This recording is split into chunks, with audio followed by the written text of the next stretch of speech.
Hello बच्चे लोग, एक बहुत शानदार टॉपिक के साथ आज आपके बीच। और टॉपिक वही चल रहा है आपका क्लोज पैकिंग।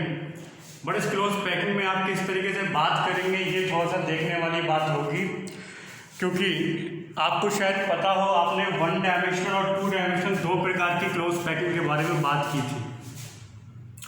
और 2 डायमेंशनल जब मैंने कल आपसे बात की थी तो उसमें 2 प्रकार की आप लोगों ने व्यवस्थाएं बना थी।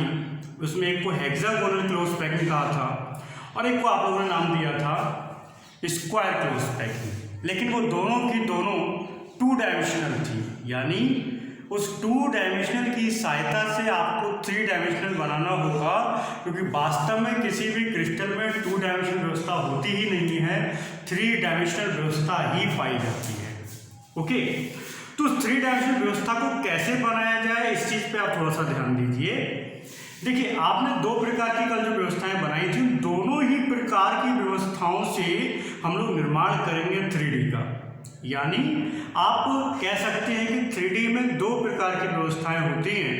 एक व्यवस्था है आपका 3D close packing with the help of 2D square close packing. यानी आपने क्या करना है, 3D में स्क्वायर क्लोज पैकिंग बनानी है, वो भी किसकी सहायता से, 2D स्क्वायर क्लोज पैकिंग की सहायता से। हालांकि वो कम पाई जाती है क्रिस्टल्स में। जो दूसरी वाली बनाते हैं वो हम बनाते हैं 3D hexagonal close packing with the help of 2D hexagonal close packing. अगर मैं हिंदी में बोलूँ तो बड़ा विचित्र नाम लगता है कि द्विविमीय षटकोणीय निबिड़ संकुलन की सहायता से त्रिविमीय षटकोणीय निबिड़ संकुलन का निर्माण। ठीक है बात। तो कैसे निर्माण करेंगे आप, इस चीज को समझने की कोशिश कीजिए। मैं फिर से बताता हूँ, 3 डायमेंशन में आप 2 प्रकार की क्लोज पैकिंग बनाते हैं। पहले शुरुआत में एक बनाते हैं हम लोग 2 डायमेंशनल स्क्वायर क्लोज पैकिंग की सहायता से, एक बनाते हैं 2 डायमेंशनल हेक्सागोनल क्लोज पैकिंग की सहायता से। इसको पढ़ने के बाद में आपके न्यूमेरिकल्स क्लियर होना शुरू हो जाएंगे। और बेटा ये IIT जेईई मेंस में और नीट में बहुत पूछा जाता है, इसलिए आप इसको थोड़ा सा ढंग से पढ़ें। तो अब मैं क्या करने जा रहा हूं, मैं हेक्सागोनल 2 डायमेंशनल वाला, ध्यान रखना, 2 डायमेंशनल हेक्सागोनल की सहायता से 3 डायमेंशनल हेक्सागोनल बनाने जा रहा हूं, 3 dimensional hexagonal close packing. Okay, ये देखिए 3 डायमेंशनल हेक्सागोनल क्लोज पैकिंग। आप लोगों का टाइम बच जाए इसलिए मैंने ये कुछ डायग्राम पहले से बना रखे, इसको समझाऊंगा, आप बेफिक्र रहिए। ध्यान दीजिए, कल जब आप 2 डायमेंशनल हेक्सागोनल पैकिंग पढ़ रहे थे तो आपने क्या किया था, एक ऐसी परत बनाई थी जिसमें एक गोले की परत के ऊपर दूसरी गोले के जो दूसरी गोले थे उसकी गर्त में यानी उसकी गड्ढों में समा गए थे। ठीक है, थोड़ी देर के लिए इस पे ध्यान मत दीजिए, केवल ये नीचे वाली चीज देखिए। तो आपने जो कल बनाई थी संरचना, वो संरचना कुछ इस तरीके की चल रही थी। आपने गोले बनाए, इस तरीके से आप गोले बनाते चले गए थे, तो बीच में आपने भी गलत हो गई संरचना, क्योंकि आपको हेक्सागोनल बनाना है।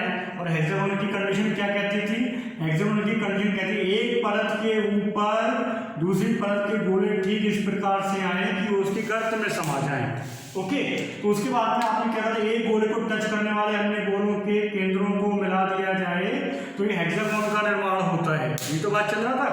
तो हम लोगों ने क्या किया, आज एक ऐसी परत उठाई जो आपको ब्लैक कलर के सर्कल दिखाई दे रहे हैं। सारे के सारे पार्टिकल जो हैं, ये सारे के सारे पार्टिकल्स आपकी पहली परत बना रहे हैं जो हेक्सागोन के रूप में प्रेजेंट है।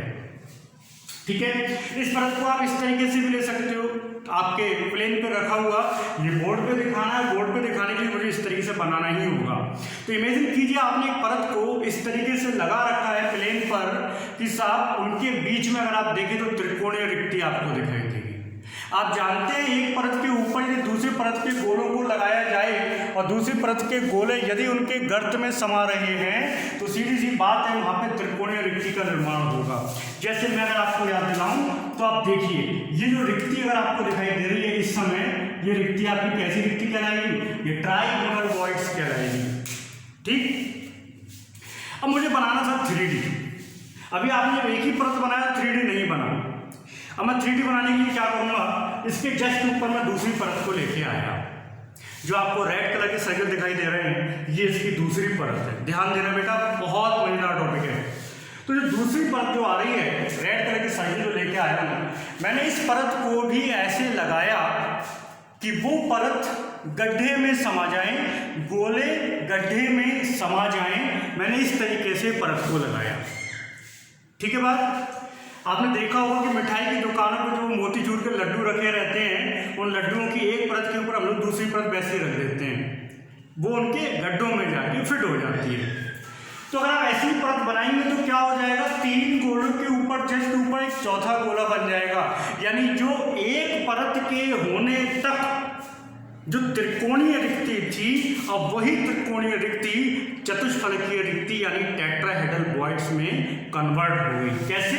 आप एक जरा सा सर्किल देखें, जो 3 ब्लैक सर्किल थे इनके ऊपर क्या हुआ, एक रेड सर्किल आ गया। तो बेटा ये चतुष्फलकीय नहीं बना, ये चतुष्फलकीय रिक्ति का निर्माण हो गया, टेट्राहेड्रल वॉइड्स का निर्माण हो गया। दूसरी बात, यदि आप पूरी सतह को देखें, पूरी सतह को, तो कहीं पर आपको ये संरचना भी मिलेगी। आप ध्यान से देखिए, ये संरचना भी आपको दिखाई दे रही होगी। यानी मैं आपको अगर मार्क कर दूं, आप ध्यान दीजिए, ये फर्स्ट, ये सेकंड, ये थर्ड, 3 ब्लैक गोले, उसके जस्ट ऊपर 3 रेड गोले, और जब इस तरीके से गोले रखे होते हैं बेटा, तो आपको पता हो इस तरीके से अष्टफलकीय रिक्ति का निर्माण होता है।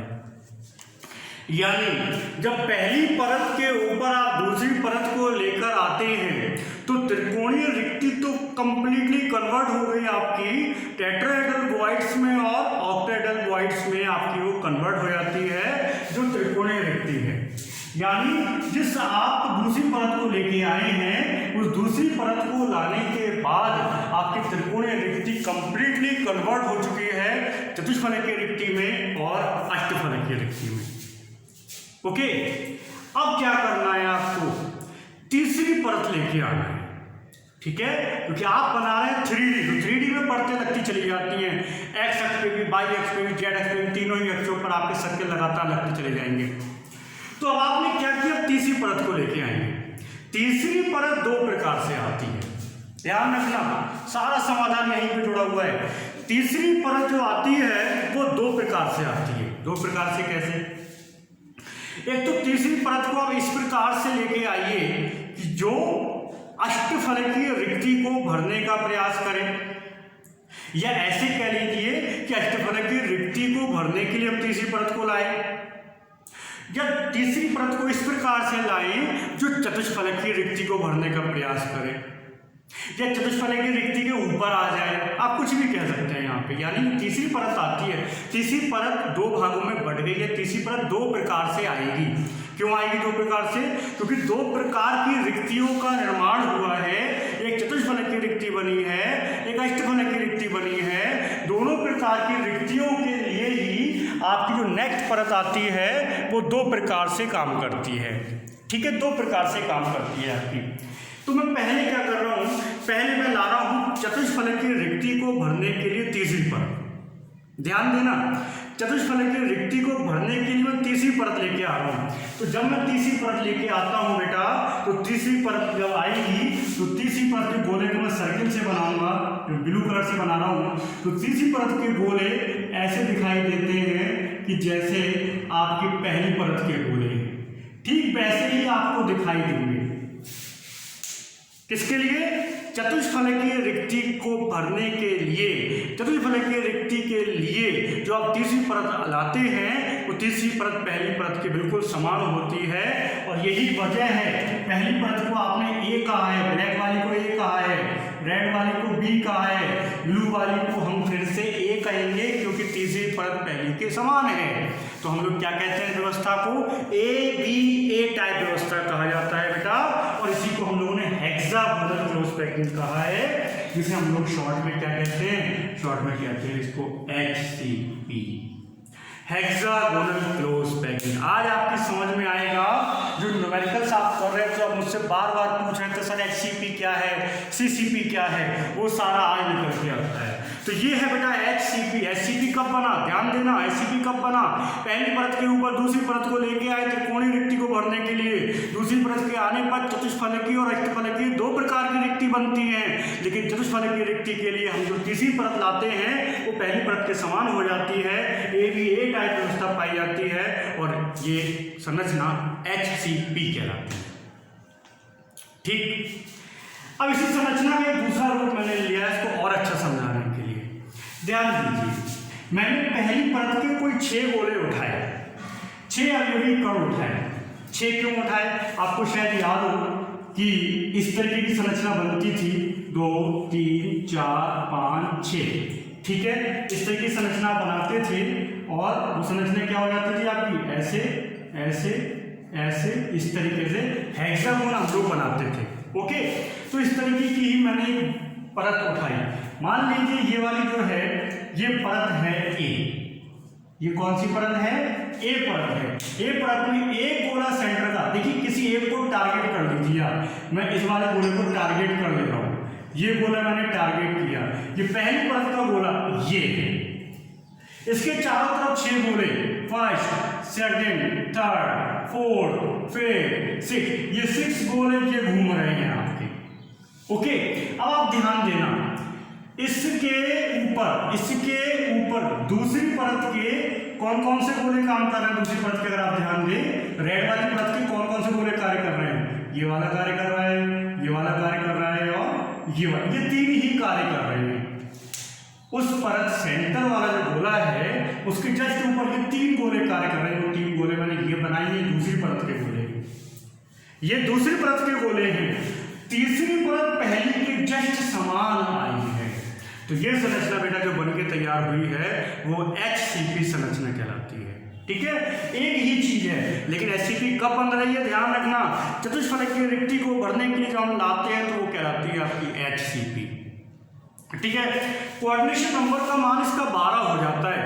अब 12 कैसे होता है ये भी आपको एक्सप्लेन करता हूँ, दिमाग में लगाना थोड़ा सा। जिस गोले को आपने टारगेट किया था, ठीक है, मैं इसकी बात कर रहा हूँ, इस वाले गोले की जो मैंने आपको रेड से ओवरलैप किया हुआ है। पहली परत का जो गोला था ये वाला, ये गोला हमें कितने गोलों से टच करेगा, 6 गोलों से। मैंने आपको बताया नंबर पड़े हुए 6 गोलों को टच कर रहा है, यानी इस तरह से कोऑर्डिनेशन नंबर कितना हुआ 6।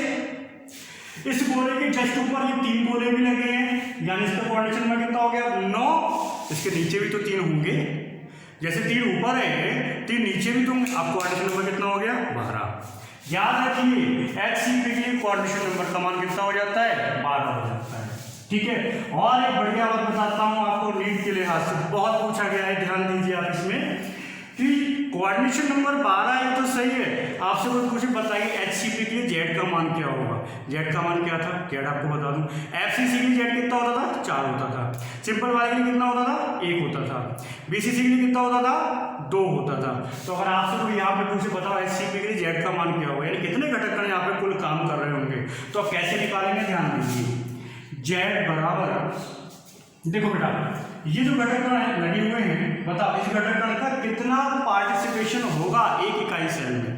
मान लीजिए एक इकाई सेल निकाल कर रखा हुआ है तो उसका कितना पार्टिसिपेशन होगा। देखिए ये गोला भी तो हमें 6 गोलों से घिरा हुआ होगा, भाई इसके सब तरफ तो 6 गोले चल रहे होंगे, नहीं चल रहे होंगे, तो ये गोला 6 जगह बटा हुआ, यानी पर्टिकुलर एक के लिए कितना काम करेगा 1/6। इनको और भी संख्या कितनी 1 2 3 4 5 6 7 8 9 10 11 12, यानी 12 गुणा 1/6। ठीक है, ये जो 2 हैं ये तो सतह पर है, और सतह का कितना योगदान चलता है 2 गुणा 1/2। ठीक है, जो 3 गोले बीच वाले हैं ये पूरे के पूरे पर्टिकुलर इसी के हैं, ये तीनों के तीनों गोले पर्टिकुलर इसी के होंगे, तो ये 3 हो गया। अब आप चेक कर लीजिए कितना हो गया बराबर 6, यानी HCP के लिए Z का मान घटक कणों की संख्या कितनी काम करती है आपकी 6 काम करती है। दूसरी बात, पैकिंग एफिशिएंसी का मान इसका हो जाता है आपका कितना 74%। पैकिंग एफिशिएंसी होती है आपका 74%, यानी ओनली 26% एरिया इसका एम्प्टी रह जाता है, इसका ये एरिया कैसा रह जाता है खाली रह जाता है। ठीक है बात, अब आप ध्यान दीजिए, एक तो था HCP जिसके बारे में मैंने आपसे बात की, और याद रखना एक बात कभी ऑब्जेक्टिव में आता है, मैग्नीशियम मैग्नीज ऐसे एलिमेंट्स हैं जिनमें जिंक भी हो सकता है, जिंक में भी ये व्यवस्था पाई जाती है। ओके, अब आइए दूसरी बात, दूसरी परत के ऊपर जब आप चतुष्फलक की रिक्ति को भरने के लिए आए थे तो आपका HCP बन गया। लेकिन जब आप अष्टफलक की रिक्ति को भरने के लिए आते हो, बहुत इंपॉर्टेंट बात, जब आप अष्टफलक की रिक्ति को भरने के लिए आते हो तो तीसरी परत उन दोनों परतों से भिन्न होती है और वहां पे जो व्यवस्था काम करती है वो व्यवस्था काम करती है आपकी ABCA, यानी चौथी परत पहली परत के समान होती है। और बेटा यहाँ पर जो व्यवस्था बनकर तैयार होती है उसे हम लोग नाम देते हैं FCC या CCP।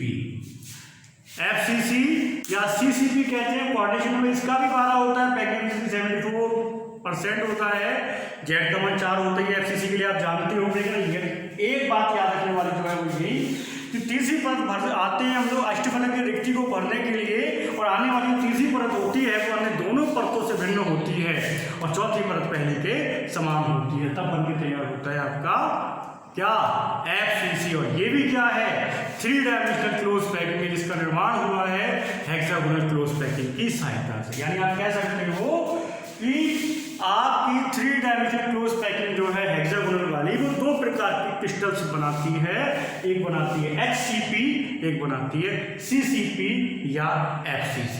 याद रखना CU, AG, AU इन सब में यही व्यवस्था पाई जाती है। ओके, तो ये 2 प्रकार के आपके 3D के अकॉर्डिंग हेक्सागोनल पैकिंग आती है। इन दोनों पैकिंग से बहुत सारे क्वेश्चंस बनते हैं जिनको लेकर फिर मैं आपसे बात करूंगा। फिलहाल आप इस टॉपिक को एक बार रीड करें, एक बार कोशिश करें इसको पढ़ने का, फिर बात करेंगे हम लोग। तब तक के लिए धन्यवाद।